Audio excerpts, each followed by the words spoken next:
আল্লামা খালেদ সাইফুল্লাহ আইয়ুবী সাহেব বলতেছিলেন, আমার দেশের তাকরিম, যেই ছেলে বারবার সারা বিশ্বে স্বর্ণ পদক পাইছে, হাফেজ সালেহ আহমদ তাকরিম, উনি বলছেন যে আমার স্বপ্ন যদি কোনোদিন কাবা শরীফের মধ্যে আল্লাহর ঘরে কোনোদিন অনারবি কোনো ইমাম রাখে, তো হতে পারে একদিন তাকরিম আগামী দিনে কাবার ইমাম হবে।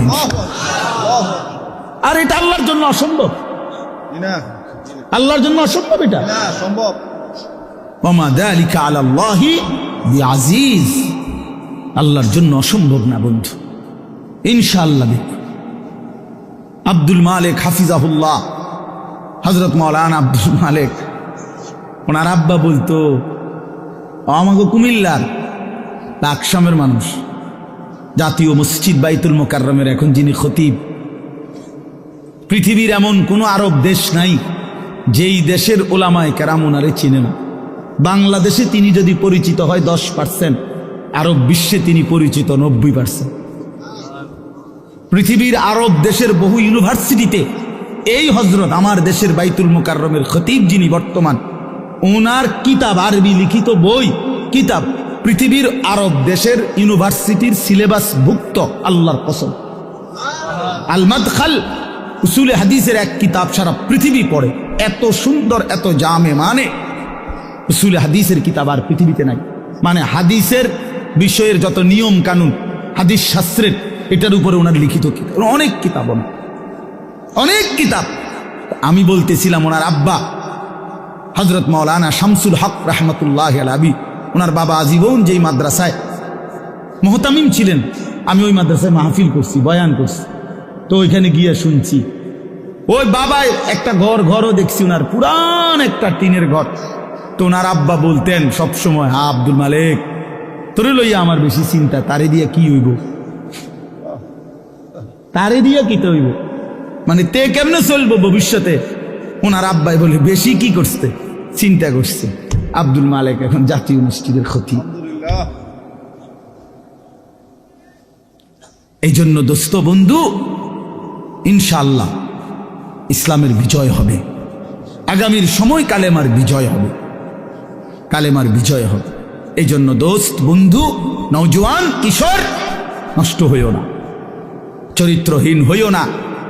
এত সহজে, এত অল্প বয়সে 16 বছরে চরিত্র এভাবে নষ্ট করে দিলা, মাত্র 18 বছর বয়সে এত নারী দেখে ফেললা, মাত্র 18 বছরে এত উলঙ্গ ছবি দেখে ফেললা, বাকি জীবন কি করবা বাবা?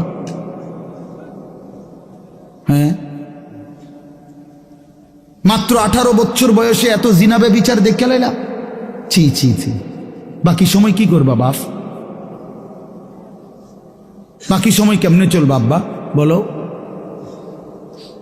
এত অল্প বয়সে এত নোংরা হয়ে গেলা, এত কম বয়সে এত চরিত্রহীন হয়ে গেলা, সারাদিন নারী ছবি কি দেখো মোবাইলে তোমরা, আমরা বুঝি না বাবা।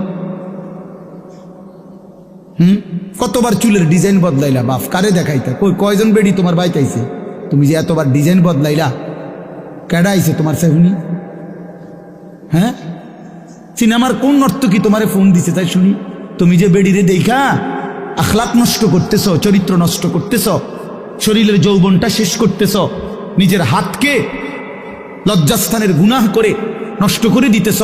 প্রিয় বন্ধু, এর চাইতে বেশি তো আর বলতে পারি না, কিন্তু বিনিময়ে কোন নর্তকী তোমার বাড়িতে আসছে? হ্যাঁ, সিনেমার কোন নর্তকী, হিন্দি সিনেমার কোন নর্তকীরে তুমি চিনছ বলো ভাইয়া? কেন আখলাক নষ্ট করে দিলা? কেন চরিত্র নষ্ট করে দিলা? কয়জনে নামাজ পড়ছো আজকে মাগরিবের নামাজ বলো ভাইয়া?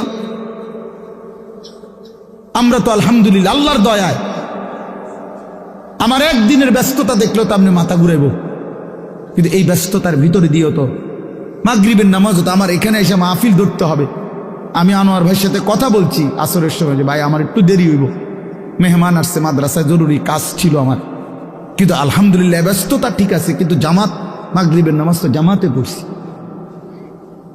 ওই দৌলতপুরের একটা গ্যাস ফিল্ড আছে, এটার মসজিদ, কেমনে নামাজ ছেড়ে দিলা ভাইয়া? চেহারা সুরত দেখলেই তো বোঝা যায় কতদিন হয় নামাজ পড়ো। ওফ, আল্লাহকে ডাকো না।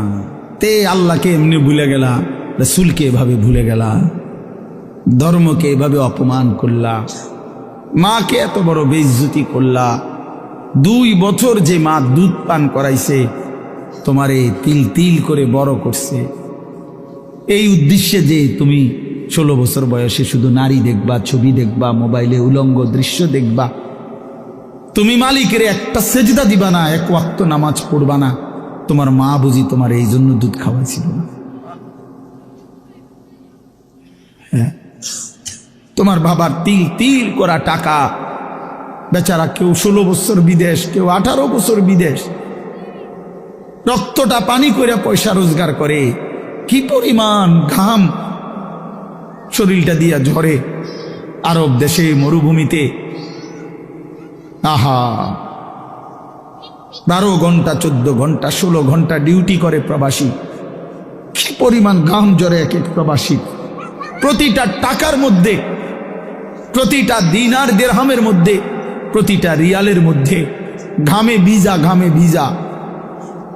এত ঘাম, এত কষ্ট করে যে মানুষটা স্ত্রীর আদর পায় না, ছেলে মেয়েদের আদর পায় না, 18 বছর 16 বছর 14 বছর, যার একটা ছোট বাচ্চা আছে, মনে করো মেয়ে আছে, ছেলে আছে ছোট, সে দেশে, বাবা বিদেশে, কি পরিমাণ বাচ্চাটা বাপকে দেখতে মন চায়। আমি তো ওই আমার সাথীদেরকে জিজ্ঞাসা করেন, আমার গাড়িতে রাতের যদি 3টা বাজেও আমি যাই, 2:30 3টায়, আমার ছোট মেয়ে 3 বছর বয়স, কোনো সময় কোনো দিনও ঘুমায় না। আমি যতক্ষণ না যাই ওই ঘুমায় না।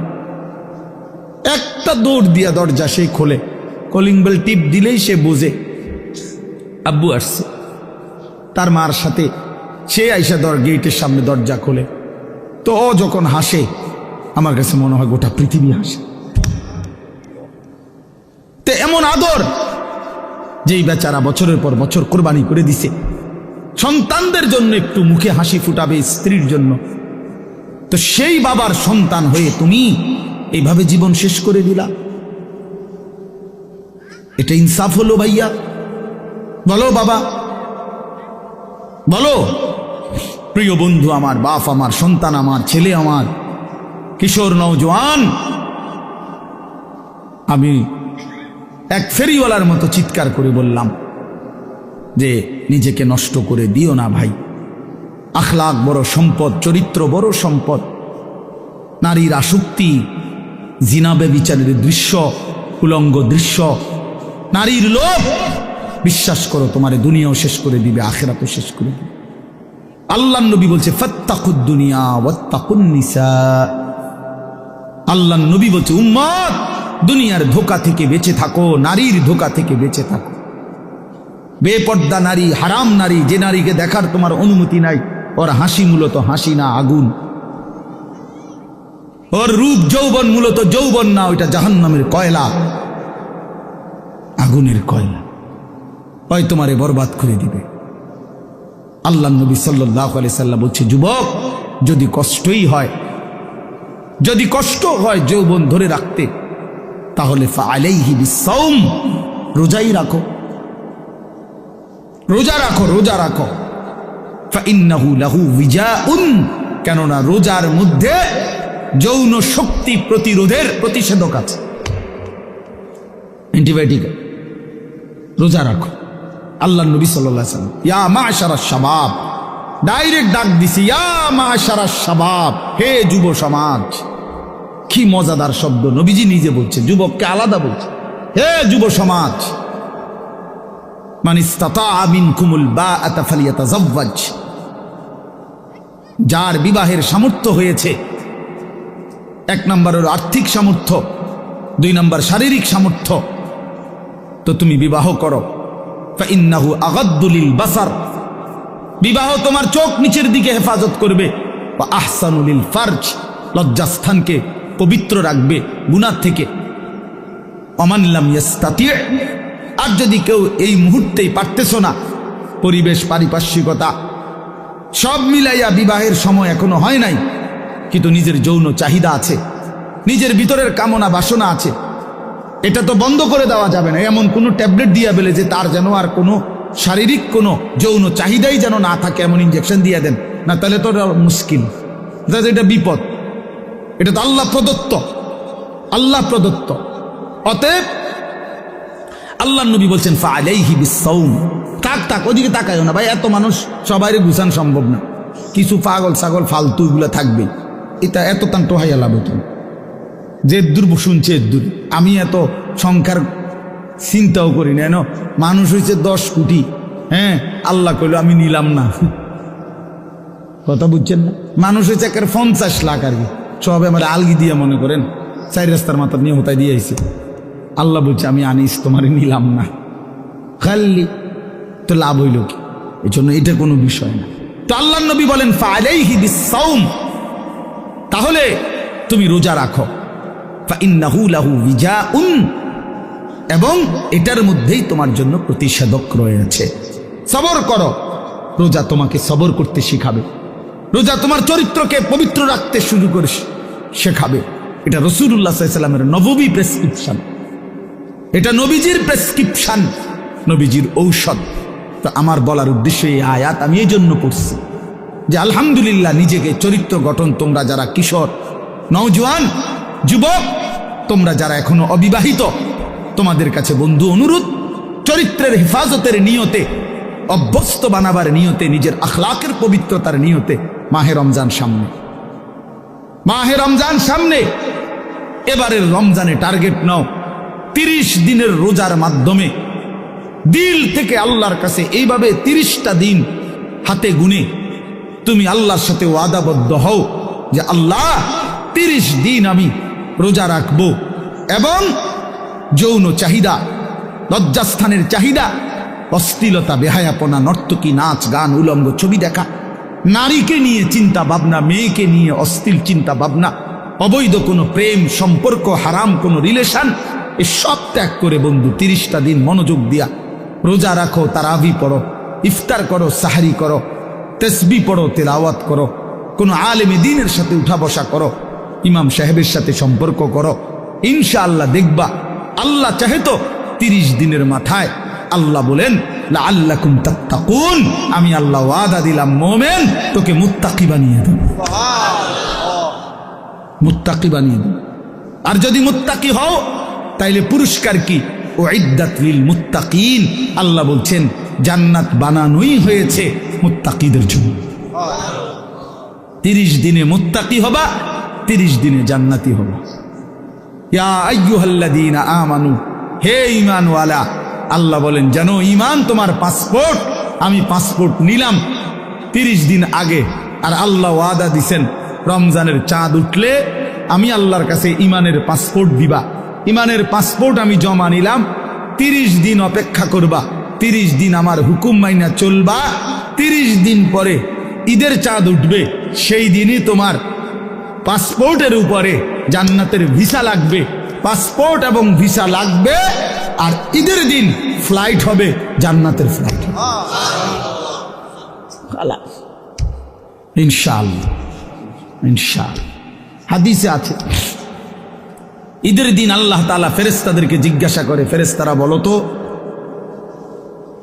তো ওই ব্যক্তির প্রতিদান কি হইতে পারে যে তার পরিশ্রম, তার হুকুম, তার মুনিবের আদেশ পূর্ণ আদায় করছে, যেই কর্মচারী তার কর্ম ঠিক মতো 100 পালন করছে, তো এখন তার বিনিময় কি হইতে পারে? ফেরেশতাদেরকে আল্লাহ বলবে ঈদের দিন, ফেরেশতারা বলবে মাওলা তো এটার বিনিময়তে এটাই ওয়াফা আজরাহু, তার বিনিময় তাকে পূর্ণ দিবেন, পারিশ্রমিক পূর্ণ দিবেন, কারণ সে তার কর্ম পুরা করছে, অতএব পারিশ্রমিকও তো কি দিতে হবে? পুরা দিবেন, এটাই তো যুক্তির কথা। তো আল্লাহ তাআলা তখন বলবেন ফেরেশতারা তোমরা সাক্ষী থাকো, আমার ইজ্জতের কসম, আমার জালালের কসম, আমি আল্লাহর বড়ত্বের কসম, আমার শ্রেষ্ঠত্বের কসম, আমার এই বান্দাগুলো 1 মাস রমজানে আমার হুকুম পূর্ণ আদায় করছে, আমার আদেশের হক আদায় করছে, রমজানের হক আদায় করছে। আজকে আমি আল্লাহ ঈদের দিনে ঘোষণা দিলাম তোমাদের সামনে, কাদ গাফারতু লাকুম, আমি আল্লাহ আমার এই বান্দাদেরকে মাফ করে দিলাম। ফেরেশতারা তখন ডাক দিয়ে বলবে, তখন ফেরেশতারা নামাজি ঈদগাহের ইমানদার মুসলমানদেরকে বলবে যে ইন্নাল্লাহা কাদ গাফারা লাকুম, তোমাদের আল্লাহ তোমাদেরকে মাফ করে দিয়েছে। আমরা ফেরেশতারা নিজে শুনছি। ফারজিউ রাশিদিনা ইলা রিহালিকুম, অতএব তোমরা খুশি খুশি চিত্তে, সন্তুষ্ট চিত্তে, সফলভাবে তোমরা তোমাদের ঘরে ফিরে যাও। এই জন্য বন্ধু, এটাই আমার মূল বক্তব্য।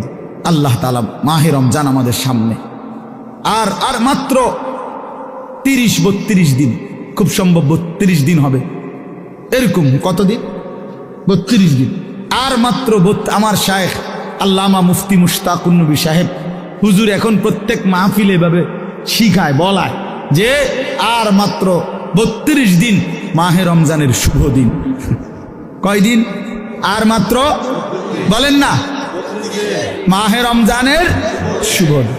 আর মাত্র 32 দিন রহমত মাগফিরাতের শুভ দিন। আর মাত্র 32 দিন নাজাতের শুভ দিন। আর মাত্র 32 দিন ইফতার সাহারির শুভ দিন। আর মাত্র 32 দিন 20 রাকাত তারাবির শুভ দিন। আর মাত্র 32 দিন মুত্তাকি হওয়ার শুভ দিন। আর মাত্র 32 দিন জান্নাতি হওয়ার শুভ দিন। আর মাত্র 32 দিন লাইলাতুল কদরের মর্যাদা পাওয়ার শুভ দিন। কাউন্ট ডাউন করো, মানে গুনো। আর মাত্র 31 দিন, আর মাত্র 30 দিন, কাউন্ট ডাউন, সংখ্যা গুনো। এটা উচিত, উচিত। নবীনগরের মুরব্বী এখন আসছে, আল্লাহ এখন তো এই জন্য বললাম, আমরা অনুরোধ করছি প্রিয় বাপ, বয়স্ক বাবারা, আপনারা এবার আপনাদের, আপনারা বলবেন যে হুজুর আমগুলো তো কিচ্ছুই করলেন না, কাল ফুল আইনই করলেন। আপনাদের জন্য কথা হলো এটা বাপ, আপনাদের জন্য প্রথম জিম্মাদারি। আমি প্রতিদিন এটা বলি, আপনাদের স্ত্রী সন্তান, আপনাদের ছেলে মেয়ের ঈমান আমল আখলাক, বন্ধু আমার, বাপ আমার, এদের এই ঈমান আমল আখলাক, এইটার সংশোধন, এটার ফিকির, এটা আপনাদের মূল জিম্মাদারি। এটাই আপনাদের মূল জিম্মাদারি। আপনারা দয়া করে ঘর যদি পুরা শেষ করতে নাও পারেন, কিচ্ছুই তো না, আপনারা যদি সোফা, খাট, পালং, পরিবারের সবটা চাহিদা, মনে করেন 4 রুমে 4টা খাট দরকার, আপনি হয়তো হায়াতে থাকতে 2টা খাট ব্যবস্থা করতে পারছেন, তেমন অসুবিধা হবে না, বাকি দুটোটা হেতে বানাইতে পারবে। আপনি দেখেন, আপনি দেখেন বাবা, হেতে আরো সুন্দর বানাইতে পারবেন। যে মকবুল ভাই দায়িত্ব নিছে, উনি নিজে কইছে না, তাইলে এই জন্য সে আরো সুন্দর বানাইতে পারবে। আপনি অপেক্ষা করেন, আপনি সাদ্দা না দিতে পারলো সে দিবে। অতএব শুধু দুনিয়া মিলাইবার জন্য আপনারা বাবারা, বয়স্ক বাবারা, অভিভাবক যারা, ছেলের বাপ, মেয়ের বাপ, স্ত্রীর স্বামী, দয়া করে বাপ, আপনারা গহনা অলংকার, আসবাবপত্র, খাট, পালং, সোফা, ফার্নিচারের জন্যই আপনারা আপনাদের এই সময় হায়াত শেষ কইরেন না, বরং সংসারের পবিত্র দায়িত্ব, স্ত্রী সন্তানের মূল দায়িত্ব হলো আপনার উপরে, তাদের ব্যাপারে আল্লাহর কসম, তাদের ইবাদত, তাদের ঈমান, তাদের আমল, তাদের আখলাক আপনার বিবেক দিয়ে ভাবা উচিত। আমার ছেলেটা 16 বছর কোনো দিন ফজরের নামাজ পড়ে না, আমি কেমন বাপ, আমার ছেলেটা কেমন ছেলে। আমার মেয়েটা কোনো দিন পর্দা করে না, আমি কেমন মা, আর আমার মেয়েটা কেমন মেয়ে। বলে আমার ছেলে সারা রাত সারা দিন মোবাইলের উপরে পড়ে থাকে, বন্ধুদের আড্ডা, আহা কত ছেলে আছে তাদের বাপ কদুর সুখী দিও উকি দিও ফোলাগারে দেখেন। এই সুরে এমন সুর, এমন ডাকাত, এই ডাকাতের সবচেয়ে বড় শত্রু তার বাপ। এই ডাকাইতে শুধু সুরের মতো আইসা ভাত খাইয়া যায়, সর্বোচ্চ চেষ্টা করে বাপে যেন না দেখে, বাপে যেন না দেখে, কোন রকমে চুরি করিয়া ঘরে ঢুইকা বাটটা খাইয়ে আবার বাইর হয়ে যায়, আবার মোবাইল নিয়া বন্ধুদের আড্ডায়, আহা, কারণ সে জানে, সে শত্রু মনে করে তাকে, যে তাকে কিছু নিষেধ করে অশ্লীলতা গুনার থেকে, যে কাছে তাকে কিছু রাগঢাক করব, কিছু ধমক দিব, এই জন্য সে, যে তাকে উপকার করতে চায় সে তাকে দুশ্মন মনে করে। আর যে বন্ধু তারে একটার পর একটা অশ্লীলতা, নারী, ছবি, বেহায়াপনার মধ্যে লাগাইয়া রাখে, সে তাকেই কেবল বন্ধু মনে করে, ও ফ্রেন্ড, আর বাবা দুশ্মন। ওই হলো বন্ধু। বন্ধু হলো সে যে আমার নিজের এমবি শেষ হয়ে গেলেও যে বন্ধু নিজের এমবি দিয়া, নিজের মোবাইল দিয়ে আমার উলঙ্গ ছবি দেখতে হয়, দেখ, সেই তো বন্ধু, সেই তো বন্ধু। বন্ধু তো সে যে আমি মদের আড্ডা চিনতাম না, আমার প্রিয় বন্ধু আজকে আমাকে নেশার জগতে, অন্ধকার জগতে আমারে ঢুকায় দিছে, সেই তো বন্ধু। সেই তো বন্ধু যে আমি নারী চিনতাম না, কোনো মেয়ের সাথে আমার সম্পর্ক প্রথমে ছিল না, আমার বন্ধু নামের ইবলিস, আমার বন্ধু নামের শয়তান আমার একটা নারীর সাথে সম্পর্ক করে দিছে, একটা মেয়ের সাথে পরিচয় করায় দিছে। আহ, আল্লাহ রসুল সাল্লাল্লাহু আলাইহি ওয়াসাল্লাম বলছে কিয়ামতের আলামত অনেকগুলোর মধ্যে 4টা আলামত, এরকম নবী বলছে, আতা আর রাজুলু ইমরাআতাহু আক্কা উম্মাহু আদনা সাদিকাহু আকসা আবাহু। নবীজি বলছেন এই 4টাও কিয়ামতের আলামত। একটা হলো ব্যক্তি তার বউয়ের গোলামি করবে, মার নাফরমানি করবে, বাবাকে দূরে সরায় দিবে, বন্ধুকে আপন করে নিবে। এই 4টা। স্ত্রীর গোলামি করবে, বেডি যেটা কই দেয়, বেডি কবে চাঁদ, এটা চাঁদে। দুপুরে মনে করেন, দুপুরে যদি বউয়ে কয় কি সুন্দর চাঁদ উঠছে, আসলে তো চাঁদ এত সুন্দর হয়, তুমি না বললে তো খেয়াল করতাম।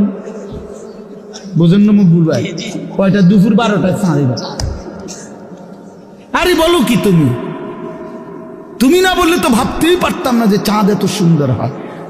কিন্তু এই কথাটা তো বলা উচিত, বেডি রে, কি গো বেডি, কি কইলা তুমি, দুপুর 12টা বাজে বুঝি চাঁদ ওঠে না? ও বলছে, ওয়াইফ বলছে এইটাই চাঁদ, এটা সূর্য, এটা মানুষের কাছে সূর্য লাগলো, এটা আমার ওয়াইফে যেহেতু বলছে চাঁদ, এটা চাঁদ। এরকম অসভ্য, এমন গোলাম, নারীর গোলাম, নারীর চাকর, স্ত্রীর চাকর, মাকে জুলুম করে। আখ্যা উম্মাহ। আল্লাহ নবী সাল্লাল্লাহু আলাইহি ওয়াসাল্লাম হচ্ছে 3টা গুনাহ, সবচেয়ে বড় গুনাহ। একটা হলো আল ইশরাকু বিল্লাহ, আল্লাহর সাথে শিরিক করা। 2 নম্বর হলো উকুকুল ওয়ালিদাইন, মা বাবার নাফরমানি করা। 3 নম্বর হলো শাহাদাতু জুর আও ক্বালা কাউলু জুর, মিথ্যা সাক্ষ্য দেওয়া অথবা মিথ্যা কথা বলা। নবীজি বলছে, একটা হাদিসে বলছে এই 3টা হলো বারুল কাবায়ের, সবচেয়ে বড় কবিরা গুনাহ। মাকে কষ্ট দেওয়া। আমাদের বাংলাদেশের একজন বুজুর্গ আছেন, আমাদের আদিব সাহেব হুজুর, আল্লামা আবু তাহের মিসবাহ, এই হুজুরের একটা লেখা আছে, মাকে রাজি করো, দুনিয়া আখেরাতের কোথাও আটকাবে না। মাকে খুশি রাখো, মাকে খুশি রাখো, মায়ের মুখে হাসি ফুটাও, তোমার জান্নাতের দুয়ার খুলে যাবে। বাবার মুখে হাসি ফুটাও, তোমার জান্নাতের দুয়ার খুলে যাবে। এই জন্য আমি অনুরোধ করছি, আমার কথা শেষ। আজকে নওজোয়ান কিশোর তরুণ বাবারা, বয়স্ক বাবা, আপনাদেরকে বললাম, আপনাদের ছেলে মেয়ে স্ত্রীর নামাজের ফিকির করেন, রোজার ফিকির করেন, রোজার ফিকির করেন। আল্লাহ তাআলা বলছে ওয়া'মুর আহলাকা বিস-সালাহ, আপনি পরিবারের সদস্যদেরকে নামাজের আদেশ করুন। এই জন্য আল্লাহর আদেশ। এই জন্য আজকে মাহে রমজানকে সামনে রেখে জীবন পরিবর্তনের একটা সিদ্ধান্ত নওজোয়ান তোমরা নিতে পারো কিনা বলো, বলো বাবা, কিশোররা বলো, নওজোয়ান তোমরা বলো, নওজোয়ান তোমরা বলো। আমার একটা অনুরোধ, আমার একটা হাত নামাও, আমার একটা অনুরোধ হইল, এখানে যাদের বয়স 30-এর উপরে, আপনারা বাদে, আপনারা যেমনে আছেন এমনি বসবেন। 30-এর ঊর্ধ্বের বয়স যাদের, এরা উঠেন না। বাকিরা 30-এর নিচে যাদের বয়স, তোমরা দাঁড়ায় বলো, দাঁড়াও, দাঁড়াও, ইনশাআল্লাহ দাঁড়াও। নওজোয়ান ওঠো, নওজোয়ান জাগো, নওজোয়ান বলো, নওজোয়ান হিম্মত করো, নওজোয়ান আগে বাড়ো, নওজোয়ান পতাকা উড়াও, নওজোয়ান ইসলাম উড়াও, নওজোয়ান।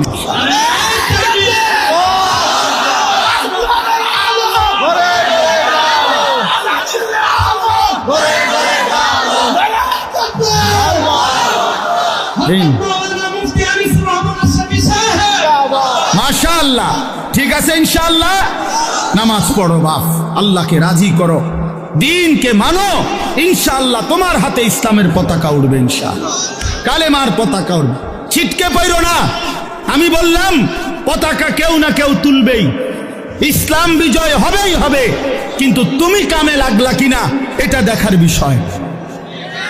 আবারও বলছি, প্রয়োজনের মুহূর্তে যদি দল থেকে ছিটকে পড়ো, ইমানের পতাকা যদি তুমি ধরতে না পারো, মাহাদির পতাকা যদি তুমি ছুঁইতে না পারো, দাজ্জালের বিরুদ্ধে যদি সিনা টান করে দাঁড়াইতে না পারো, একদিন তোমার মৃত্যু হবে বেঈমানের মৃত্যু, কুকুর বিড়ালের মৃত্যু, জন্তু জানোয়ারের মৃত্যু হবে, মনে রাখো।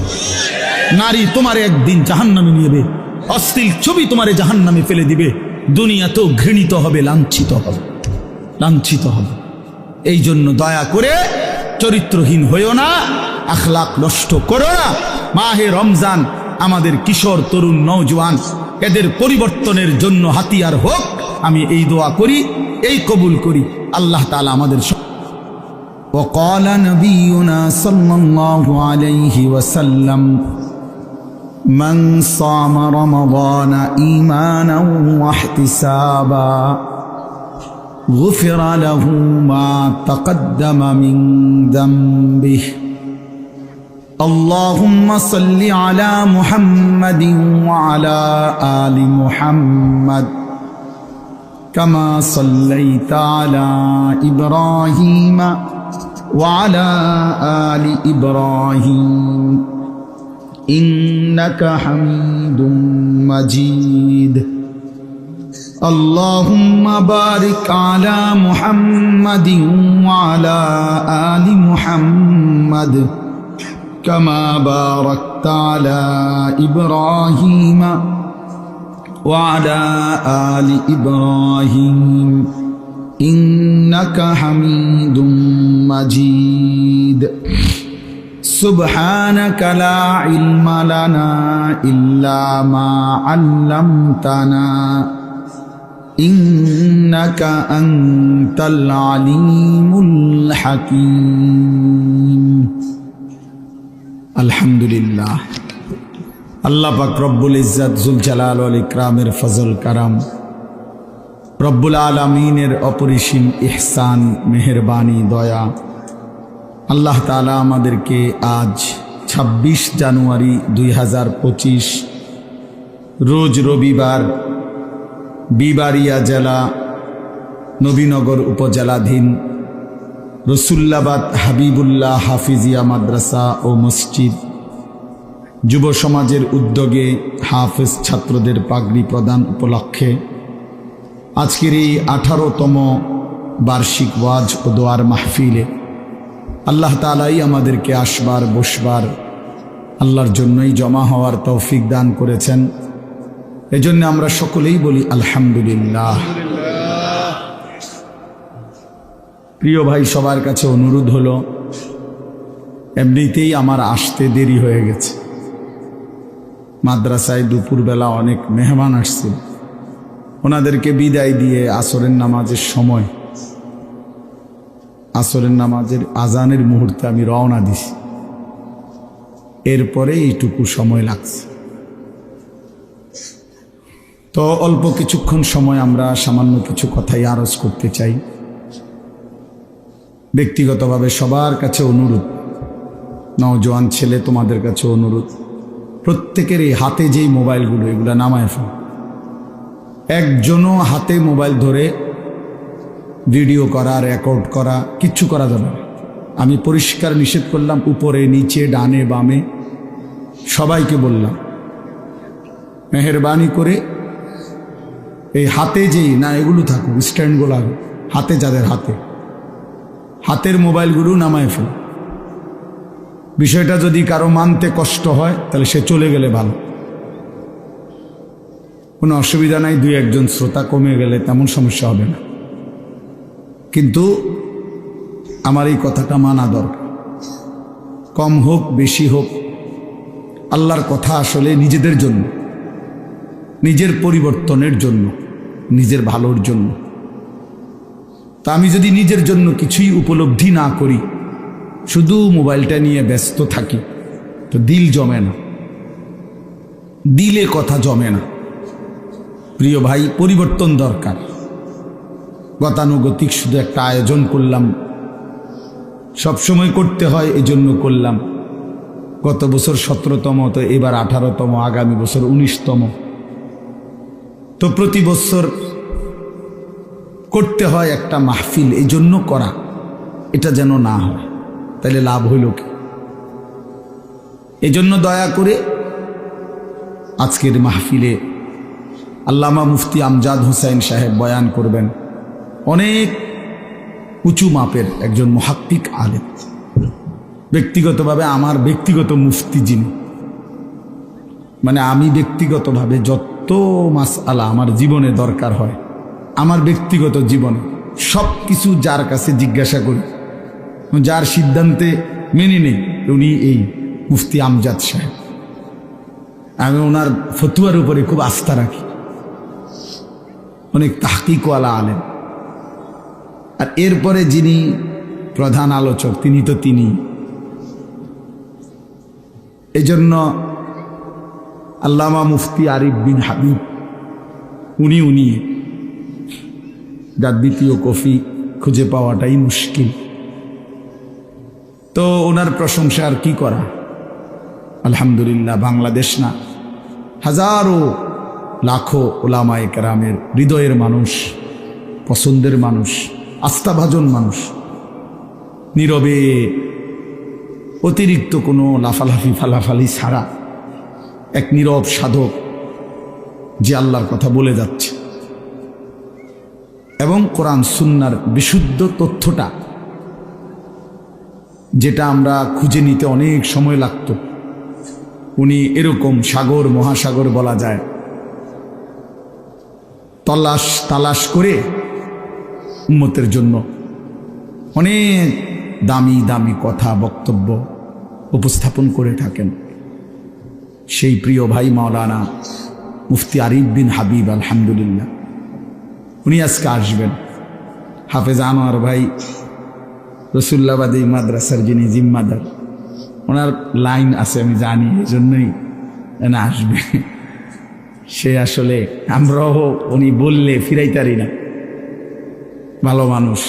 এই জন্য আল্লাহ তাআলা আমাদের সবাইকে আল্লাহর দ্বীনের জন্যই কবুল করে নেন। এজন্য আমরা সবাই মনোযোগী হই, সবগুলো বয়ান শেষ পর্যন্ত যদি তোমরা ছেলেরা দিল দিয়া শুনো, নিজের জিন্দিগির পরিবর্তন হবে, ভালো হবে। নিজের ভালো, নিজের কল্যাণ এটা বুঝা, এটা অনেক বড় নিয়ামত। আত্ম উপলব্ধি, আত্মসম্মান, আত্মমর্যাদা, এটা অনেক বড় নিয়ামত যে আমি চিনলাম আসলে আমি কে।